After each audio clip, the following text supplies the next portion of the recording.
C'est un conseil d'administration très attendu par l'ensemble des acteurs culturels du pays, surtout que l'épineuse question des droits d'auteur et des droits voisins a longtemps été l'objet d'incompréhension et de vives tensions. Et voilà qui est fait, l'ouverture de cette session dite extraordinaire du conseil d'administration du Bureau gabonais du droit d'auteur et des droits voisins entend passer au peigne fin toutes ces questions relatives au fonctionnement du Bugada et espérer qu'elle retrouve ses lettres de noblesse. Comme chacun peut maintenant le comprendre,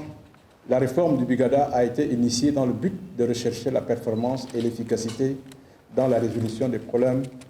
qui empêchent la bonne gestion des droits d'auteur au Gabon. 3 principaux points sont abordés sans tabou au cours de ces travaux, partant de la mise en œuvre de la réforme du Bugada, de l'examen et du vote du budget de l'exercice 2022 et bien sûr des perspectives en termes de recommandations du dit Conseil. Beaucoup de choses se sont dites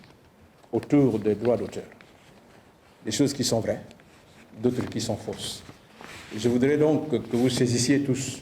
cette occasion qui vous est offerte, que nous sortions d'ici avec un instrument efficace. Nous attendons les recommandations crédibles, efficaces, qui puissent contribuer au rayonnement